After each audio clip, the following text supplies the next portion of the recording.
Assalamualaikum warahmatullahi wabarakatuh. Saya Umi Saroh NIM 192101009. Di sini saya akan meresum materi kemarin, yaitu pengantar fikih muamalah. Yang pertama, definisi fikih muamalah. Fikih muamalah merupakan kata majemuk yang terdiri dari kata fikih dan muamalah. Fikih menurut bahasa yaitu paham, mengetahui, dan melaksanakan.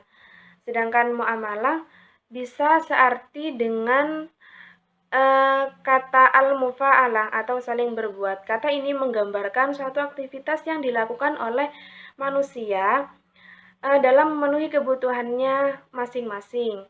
Secara terminologi atau secara istilah, fikih muamalah adalah hukum-hukum yang berkaitan dengan tindakan yang dilakukan oleh manusia yang berkaitan dengan hartanya, seperti sewa menyewa, jual beli, gadai, dan lain-lain. Selanjutnya, ruang lingkup fikih muamalah. Ruang lingkup fikih muamalah itu ada dua. Yang pertama, muamalah yang berkaitan hukumnya. Satu, muamalah yang ketentuan hukumnya langsung dari Al-Quran dan hadis. Yang kedua, muamalah yang ketentuan hukumnya tidak langsung dari Al-Quran dan hadis, tetapi dari ijtihad para fuqaha dengan ketentuan kaidah-kaidah dan prinsip-prinsip umum yang sesuai dengan ketentuan syara. Contoh dari ruang lingkup yang pertama, yaitu yang dari ketentuan Al-Quran dan hadis, itu seperti halnya dalam hal perkawinan, itu ada talak, iddah, rujuk. Kemudian dalam hal yang haram seperti khamr, judi, babi, dan lain-lain. Kemudian dalam tindakan kriminal seperti zina, pembunuhan. Allah telah menetapkan dengan tegas terhadap beberapa hal di atas, karena persoalan tersebut akan sulit bagi manusia untuk menemukan kebenaran yang sesungguhnya. Kemudian ruang lingkup fikih yang kedua, yaitu yang dari hasil ijtihad para fuqaha. Contohnya, atau seperti bentuk muamalah ini akan dipengaruhi oleh situasi dan kondisi sosial. Hal ini bisa kita lihat pada praktek jual beli di swalayan, di mana si pembeli diberi kebebasan untuk memilih barang, kemudian dibawanya ke kasir untuk menyerahkan harga barang dan dibawa ke kasir untuk membayar harga barang tersebut. Jual beli seperti ini terjadi dengan saling menyerahkan uang dan barang tanpa adanya ucapan ijab qabul yang jelas.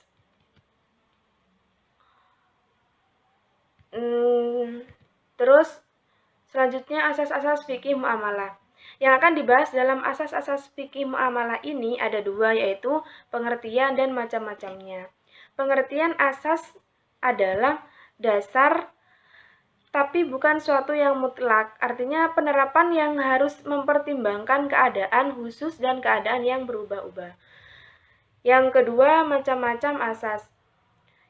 Ada banyak macam-macam asas. Yang pertama, asas adalah yaitu asas keadilan, di mana dalam penerapan muamalah ini harus terjadi keadilan di antara kedua belah pihak. Seperti pendistribusian suatu barang itu harus merata dan adil, yaitu baik yang kaya ataupun yang miskin, dengan yang kaya dan yang miskin atau yang derajatnya lebih tinggi atau yang lebih rendah. Dengan dasar tujuan ini, maka dibuatlah hukum zakat, sedekah, dan infak. Yang kedua, asas muawanah, yaitu asas tolong-menolong. Nah, asas ini dengan asas tolong-menolong akan membuat kemitraan dengan melakukan muamalah. Yang dimaksud dengan kemitraan adalah suatu strategi bisnis yang dilakukan oleh dua pihak atau lebih dalam jangka waktu tertentu untuk meraih keuntungan bersama dengan prinsip saling membutuhkan dan saling membesarkan. Yang ketiga, asas musyarakah. Asas musyarakah ini yaitu dalam melakukan muamalah maka pihak yang terlibat akan saling menguntungkan. Terus yang keempat, asas manfaat. Asas manfaat ini berarti segala bentuk kegiatan muamalah yang dilakukan itu harus ada unsur manfaat, baik bagi dirinya atau pihak yang atau baik dirinya atau antar pihak. Asas ini kelanjutan dari asas tolong-menolong. Terus selanjutnya ada asas antarodain. Setiap bentuk muamalah antar individu atau antar pihak itu harus ada kerelaan masing-masing, harus ada keridhaan dari masing-masing dengan tujuan juga untuk mencapai atau mencari ridhonya Allah.